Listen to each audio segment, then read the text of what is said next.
ನಮಸ್ತೆ ವೀಕ್ಷಕರೇ, welcome back to my MK food blog YouTube channel. ದಯವಿಟ್ಟು ಎಲ್ಲರೂ ಲೈಕ್ ಮಾಡಿ, ಶೇರ್ ಮಾಡಿ, ಕಮೆಂಟ್ ಮಾಡಿ, ಸಬ್ಸ್ಕ್ರೈಬ್ ಮಾಡಿ. ಇವತ್ತಿನ ವಿಡಿಯೋದಲ್ಲಿ ನಾನು ಹೋಟೆಲ್ ಶೈಲಿಯ ಕಬಾಬ್ ಮಾಡೋದು ಹೇಗೆ ಅಂತ ಹೇಳ್ಕೊಡ್ತೀನಿ.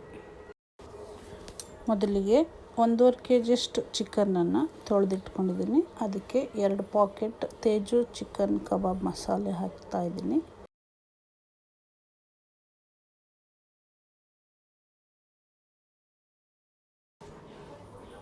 ನಂತರ ಶುಂಠಿ ಬೆಳ್ಳುಳ್ಳಿ ಪೇಸ್ಟ್ ಒಂದು 50 ಗ್ರಾಮ್ ಅಷ್ಟು ಹಾಕೋಣ.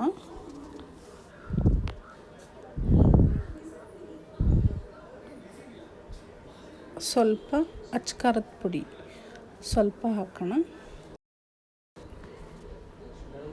ಸ್ವಲ್ಪ ಕಾರ್ನ್ಫ್ಲೋರ್ ಹಾಕೋಣ. ಸ್ವಲ್ಪ ಕರಿಬೇವಿನ ಸೊಪ್ಪು ಹಾಕೋಣ. ಕರಿಬೇವಿನ ಸೊಪ್ಪು ಹಾಕಿದ್ರೆ ರುಚಿ ಚೆನ್ನಾಗಿರುತ್ತೆ. 1 ಮೊಟ್ಟೆ ಹೊಡೆಯೋಣ ಈಗ.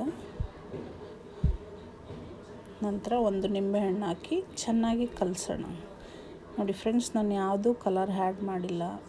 ಹೊರಗಡೆ ಮಾಡಿದಾಗೆ ನಾನು ಯಾವ ಕಲರು ಹಾಕಿಲ್ಲ. ಇದರಲ್ಲೇ ಕಲರ್ ಚೆನ್ನಾಗಿ ಬರುತ್ತೆ. ನಿಂಬೆಹಣ್ಣು ಹಾಕಿ ಚೆನ್ನಾಗಿ ಕಲಿಸ್ಬಿಟ್ಟು 1 ಅವರ್ ಫ್ರಿಜ್ಜಲ್ಲಿ ಇಟ್ಬಿಡೋಣ. 1 ಅವರ್ ಆದಮೇಲೆ ತೆಗೆದು ಹಾಕೋಣ. ಮಸಾಲೆ ಎಲ್ಲ ಚೆನ್ನಾಗಿ ಹಿಡಿದಿರುತ್ತೆ.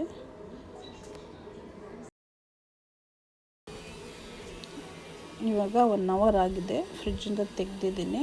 ಎಣ್ಣೆ ಕಾಯಕ್ಕಿಡೋಣ. ಎಣ್ಣೆ ಕಾದ ನಂತರ ಪೀಸ್ ಹಾಕೋಣ. ಜಾಸ್ತಿ ಉರಿಯಲ್ಲಿ ಬೇಯಿಸೋಕೆ ಹೋಗಬೇಡಿ. ಮೀಡಿಯಮ್ ಫ್ಲೇಮಲ್ಲೇ ಬೇಯಿಸಿ. ಜಾಸ್ತಿ ಬೇಯಿಸಿದ್ರೆ ಗಟ್ಟಿ ಗಟ್ಟಿ ಥರ ಆಗಿಬಿಡುತ್ತೆ. ಮೀಡಿಯಮ್ ಫ್ಲೇಮಲ್ಲಿ ಒಂದು 10 ನಿಮಿಷ ಬೇಯಿಸೋಣ. ಚೆನ್ನಾಗಿ ಬೆಂದಿರುತ್ತೆ.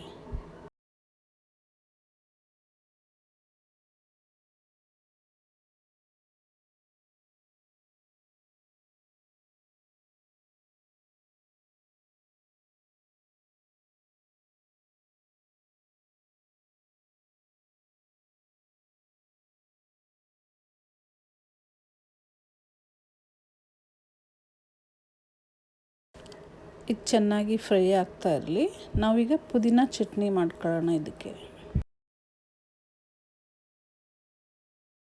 ಹಸಿಮೆಣಸಿನ್ಕಾಯಿ, ಬೆಳ್ಳುಳ್ಳಿ, ಶುಂಠಿ, ನಿಂಬೆಹಣ್ಣು, ಕೊತ್ತಂಬರಿ ಸೊಪ್ಪು ಮತ್ತು ಪುದೀನ, ಸ್ವಲ್ಪ ಮೊಸರು ಹಾಕಿನೇ ರುಬ್ಕೊಳ್ಳೋಣ. ನೀರು ಹಾಕೋಂಥ ಅವಶ್ಯಕತೆ ಇಲ್ಲ. ಪುದೀನ ಹಾಕೋಣ ಮಿಕ್ಸಿ ಜಾರಿಗೆ. ಕೊತ್ತಂಬರಿ ಸೊಪ್ಪು ಹಾಕೋಣ.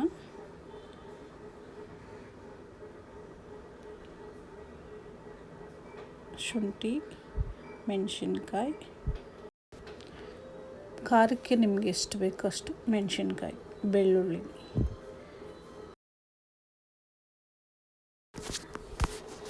ಮೊಸರು ಹಾಕಿ ಸ್ವಲ್ಪ ನಿಂಬೆಹಣ್ಣು ಹಿಂಡ್ಬಿಟ್ಟು ನಾವೀಗ ರುಬ್ಕೊಂಡ್ಬಿಡೋಣ. ರುಚಿಗೆ ತಕ್ಕಷ್ಟು ಉಪ್ಪು ಹಾಕೊಳ್ಳೋಣ.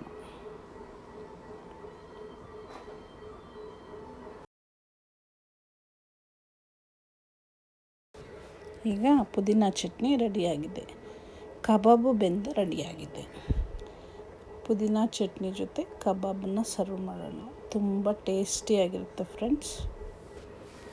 ಈ ವಿಡಿಯೋ ನಿಮಗೆ ಇಷ್ಟ ಆಗಿದ್ದರೆ ಲೈಕ್ ಮಾಡಿ, ಶೇರ್ ಮಾಡಿ, ಸಬ್ಸ್ಕ್ರೈಬ್ ಮಾಡಿ. ಮತ್ತು ಈ ರೆಸಿಪಿ ನಿಮಗೆ ಇಷ್ಟ ಆದರೆ ನೀವು ಮನೆಯಲ್ಲಿ ಮಾಡಿ ರುಚಿ ಹೇಗಿದೆ ಅಂತ ಕಮೆಂಟಲ್ಲಿ ತಿಳಿಸಿ.